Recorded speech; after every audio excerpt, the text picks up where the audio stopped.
এই নাম্বারটিকে ফ্র্যাকশানে নিয়ে যাব।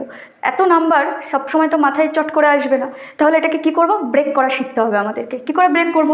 আচ্ছা, এই ভ্যালুটাকে আমরা এইভাবে লিখতে পারি, এটা মানে হচ্ছে 50%, আর এটাকে লিখতে পারি 7 1/7%। এভাবে লিখতে পারি, একদম পারি। তাহলে এই 7 1/7-এর কিচ্ছু মনে করবো না, জাস্ট একটা জিনিস মনে রাখবো যে 1/7-এর ভ্যালুটা তো বেসিক, আমাদের তো মুখস্থ রাখতেই হতো। 1/7-এর ভ্যালু কত? আমি যদি বলি যে 1/7-এর ভ্যালু কত, তাহলে কত আসবে? মনে রাখতে হবে কী ছিল 1/7-এর ভ্যালু? 14 2/7, তাই তো? 1/7-এর ভ্যালু কত ছিল?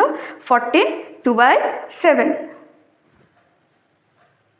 ওকে, তাহলে এই যে বেসিক ভ্যালুটা আমরা মনে রাখলাম, এটা দিয়ে হয়ে যাবে আমাদের অঙ্ক। এই জায়গাটা একবার একটু দেখো, মাথার মধ্যে চট করে একটু ভাবো যে 1/7-এর ভ্যালু হচ্ছে কত? 14 2/7। আচ্ছা, একটু আগে আমি একটা শেখালাম না যে 1/2, তার হাফ হচ্ছে 1/4।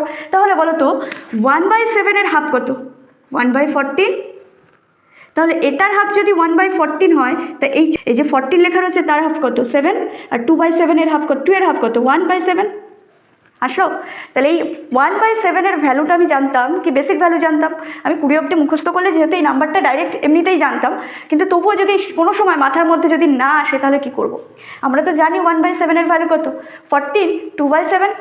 14 2/7, তাহলে 1/7-এর হাফ কত আসছে? 1/14 আসছে। তাহলে এই 14-এর হাফ কি 7 আসে? আসে। 2-এর হাফ কি 1 আসে? এটাও আসছে। তা 2-এর হাফ 1/7 হয়ে গেল। তাহলে এবার বলো তো 7 1/7% এর ফ্র্যাকশন ভ্যালু কে? 1/14। এর ফ্র্যাকশন ভ্যালু, এই যে ফ্র্যাকশন ভ্যালুটা রয়েছে এটা কে? 1/14। আর 50%-এর ফ্র্যাকশন ভ্যালু তো আমরা জানি 1/2। তাহলে এটাকে কি অ্যাড করা যাবে না? এখানে 2 আর 14-এর এলসিএম নিতে হবে। এবার ক্যালকুলেশন খুব স্পিডে হয়ে যাবে। 2 আর 14-এর এলসিএম নিতে হবে।